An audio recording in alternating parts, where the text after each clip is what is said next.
Voilà, on a mis en place ce mouvement pour surtout épauler le Parti démocratique sénégalais, la section communale de Diourbel, pour voilà, beaucoup plus travailler sur la massification, mais aussi sur la mise en place des bases à Diourbel pour pouvoir épauler le parti par rapport aux élections présidentielles de 2024 qui se profilent, mais aussi préparer l'arrivée du président Karim Meïssa Wade au Sénégal et voilà, lui apporter notre soutien et notre accompagnement au palais en 2024. Les parrainages, nous on a démarré bien avant le coup d'envoi, vraiment en installant nos secteurs. On a en même temps commencé notre parrainage. Donc il reste juste à renseigner les formulaires et puis voilà, clôturer notre parrainage. Et pour vous dire, on a démarré bien avant. Nous, on est très confiants à Diourbel.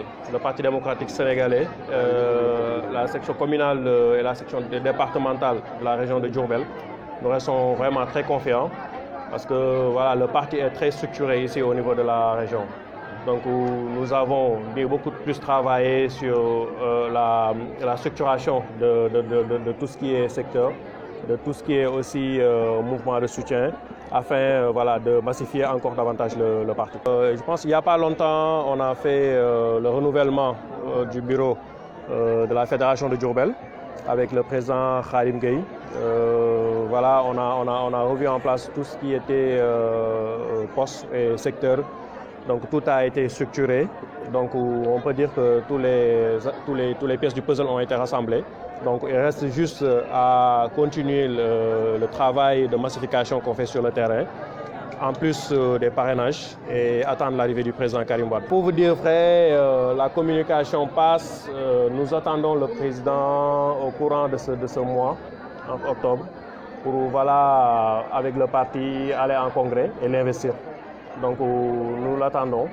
Inch'Allah, bientôt il sera là. Waaw li waral ndaje bi moo doon Parti démocratique sénégalais tey nañu moo fi daje ak le mouvement ADN ànd doxal njaareem ak ñëpp ñi ko seq mu di kii nga xamante ni mooy sëñ Fallou Mbaye ak ñeneen ñoo xamante ni ñu ngi ci biir parti bi dajaloo fii wane seen doole.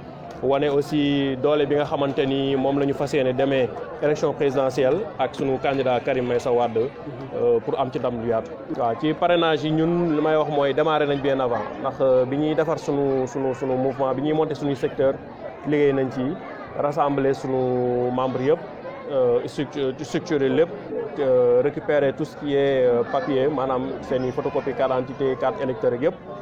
ngir waajal parrainage yi donc man mun naa ni démarré nañu bien avant sax que comment ça s'appelle la commission des élections di joxe voilà les PDS da di mun naa ni force la doole la boo xamante ni dafa yàgg am fii Njaareem fii doomi Njaareem man am naa yaqin que ni boo xooloon 80 wala voire 90% yu bëri ay membres ay PDS lañu.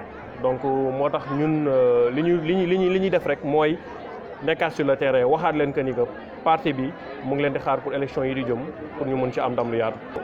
yàggul rek def nañu renouvellement parti bi fii ci diwaanu Diourbel ba 11 communes yëpp ñëwoon fii nii ak le président Khadim Gueye ma koy remercier de passage ak voilà ñu def suñu structuration bi yëpp monter bureau communal bi ak bureau fédération bi. donc bii nag mooy mun naa ni première activité bi ñu def ngir wane ni que ni PDS mu ngi Diourbel ba tey ak le mouvement ADN ak Sëñ Fallou Mbaye ak ñeneen PDS mu ngi am doole ba tey donc nii lañ koy continuer ba Karim Meïssa Wade di ñëw ba ñuy dem élection am ndam incha allah. waaw ñu ngi koy yaakaar ci biir weeru octobre bii ñu nekk ndaxte parti bi ku xam PDS xam ne parti bu structuré la donc démarré nañu par renouvellement instance yi pare nañu ko donc ñu ngi jëm ci investiture. donc ci biir mois d'octobre bi te am nañu yaakaar Karim comme mooy sunu candidat donc ñu ngi koy xaar ci weeru octobre bi incha allah.